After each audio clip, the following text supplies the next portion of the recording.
Alright, welcome back, ladies and gentlemen. So it's been highly requested to do an updated build video for HEL, so let's get right into it, talking about her abilities and how they matter into building HEL for any newer players out there.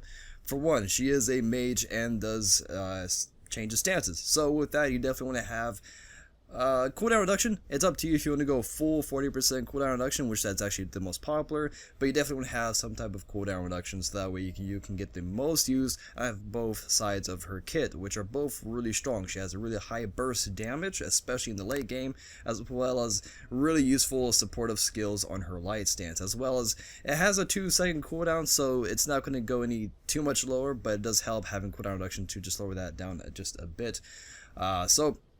As well as with the heals, there are some items out there to help augment them heals, just like the Lotus Crown will actually apply some protective bonuses to anybody that gets healed by your heal for 5 seconds. That's really useful for doing sieges, team fights, things like that.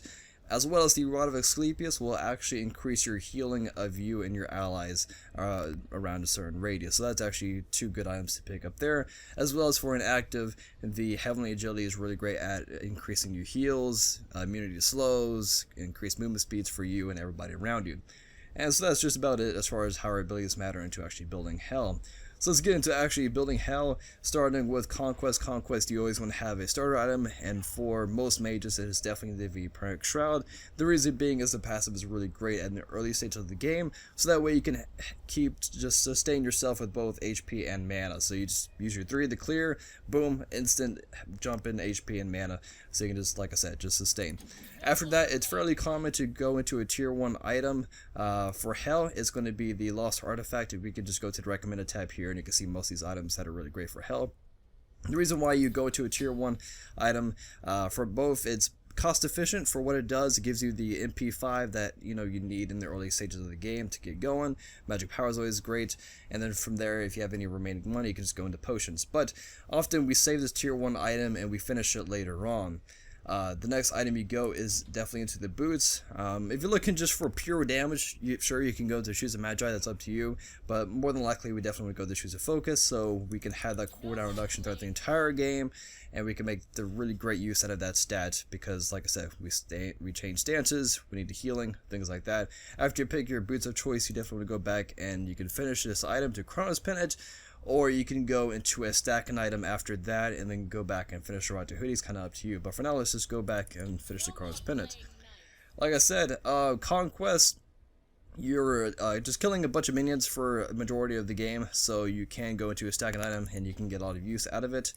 Really gotta love warning. So, as far as stacking items, there's only really 2 out there. There's Warlock Sash and there's the Book of Thoth. The Warlock Sash is really great if you want to be a little bit more tankier with that extra HP, because HEL is, she can be easily ganked in the early stages of the game. So to help kind of mitigate that from the early and mid game area, the HP is definitely helpful for a Warlock Sash. If you don't want to build the stacks, you can just go into the Ethereal Staff. It does pretty much the same thing as that. The Book of Thoth is going to help increase your damage by a huge amount, and these stacks don't really matter as much as they do as the Warlocks, because the passive, the way it works for Book of Thoth, is based on a percentage of your mana. So with that being said, you can honestly pick up the Book of Thoth at any point in the game, and you can get tons of magical power from it, as well as MP5 is going to help you, so you can just stay around your team and just constantly healing them, and you can have plenty of mana left over, things like that. So let's just go with the Book of Thoth for now. After this point, it kind of depends on the situation of your game. If it's going to end really soon, you probably just want to go into like a Rod to Hoodie or Lotus Crown. Probably Rod to Hoodie. It's kind of up to you. But typically you go into the Lotus Crown after you finish your stacking item. Or instead of the stacking item, you can go into like a Spear of Magus, or you can go to an early Lotus Crown. It's kind of up to you. You can't really go too wrong with building HEL, honestly. So after you finish your Lotus Crown, then it's definitely looking towards the end of the game, and you definitely go to the Rise of Hoodie. And you can go back, sell your starter item about mid to late game. It's kind of up to you on when you want to sell it and get the extra bonus gold, so you can help you just finish an item. So the one thing that we are missing here is the penetration. That's again, if you do care to do some damage, definitely go to the Spear of Magus. Again, if you just don't care about doing damage, you just want to be a strict support, you can go into the Rod of Asclepius at this point just to maximize your overall healing, as well as increasing your HP just a little bit more and movement speed. Or if you want to bump up your damage even more and not go into the pen item, which that's again your option, you can go into the Ethereal Staff and you're looking just really tanky overall as far as mana and HP. Or you can go into a really high burst damage. You can go into the Soul Reaver, which works really great with the Book of Thoth. So if you're looking for damage, these two combined together is an incredible amount of magical power. As you see, we're at 767 magical power. Not only is that nice for doing damage, but it's also nice for increasing your heals as well. So you don't really have too many. Well, I guess you have a good amount of item choices to go into. But for the most part, it's not really too hard to mess up a build for HEL. So let's just go back and restart our build for, let's say, just arena, real casual. Choose a focus, Cronus Pendant. From here, it's kind of up to you. Now, we don't really see like Lotus Crown and Rod of Asclepius too often in arena. Mostly because you can go back to your base and heal up and get your mana back, so you don't really need these couple items, but again, it's up to you. If you're looking for damage, you go to the Spear of Magus. Maybe you just want like the Lotus Crown just for you, or you can go into a lifesteal item. Now, Bancross hasn't been seeing too much play as it used to back in like Season 0, things like that, because the mentality for now, it's like, about time you get to really utilize the passive for Bancrofts, it's more than likely that you're dead. But again, it's still a really high burst power item with 100 magical power. Lifesteal is really great. So it can overall just kind of help your sustain because you do a credible amount of burst damage with your 3. As soon as you do your burst damage, boom, you get tons of lifesteal back, so that can help you sustain. Let's say if your heal's not up or you're not in the life stance, things like that. So that's always a great item to go into for that. Another reason you can go into the lifesteal tree would be for the Divine Ruin. If you're looking to shut down like a Hercules in your lane, in the soul lane, or they have a Shanga, it's just a really great item to shut down healers and also high health regeneration gods like Shakvamana, Hercules, guys like that.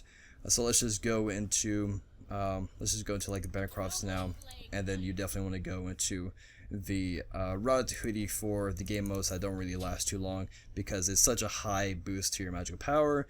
And then of course you can always just finish it off with whatever item you feel like going. Let's just pick up the Ethereal Staff. As far as if you want to go a little bit more bruiser route, definitely look for HP items like Warlocks or Ethereal.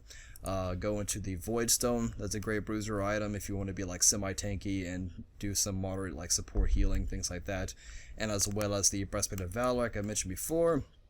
It's always great to pick this up if you're like, again, if you're laning against a Hercules or you're laning against some type of assassin, things like that, or they have a lot of those physical gods on their team. It's a really great item to pick this up as well. This does give you 300 mana, so you can pick this up and then go into the Book of Thoth, which works really great with the breastplate because more mana that you have, the more the Book of Thoth is actually going to do for you. So just kind of look out for things like that, for items that really synergize together, and you should be good to go. Let's just talk about actives real quick. Actives, I also mentioned this before, the Heavenly Agility is really great to go into so you can increase your heals for 25%. Really great support item. Definitely a must-have. For Assault, always Salvation, or if the enemy team has 2 executions, they can, like Alquang and Athantos, you can pick this up so you can help your allies not be executed. Other good ones to go into Aegis. Aegis is specifically good against guys like Poseidon that do just a huge burst damage. You can kind of predict when they're going to do that huge burst damage, so the Aegis is really good for that as well. Purification beads. You don't get the most use out of it because you can actually have the cleanse CC with your 2, so you may not see this too often on HELs, but it's all really situational as what actives are. So that's going to wrap it up for the build video. Hope this helps as sort of like a guide. Oh, almost forgot. People have been requesting kind of what skills you should level up. For HEL, I feel like it's a little obvious, but just in case, I tend to level up her 3 the most because it does, again, huge AoE burst damage, as well as it gives you all your healing needed. And then I like to go into my 1 and then 2, and the ultimate I just kind of level up whenever it happens. So again, just 3, 1, 2, and then ultimate whenever you can level it up. So yeah, that's going to end it. Thank you guys so much for watching. I hope it was helpful for any newer players out there. Peace.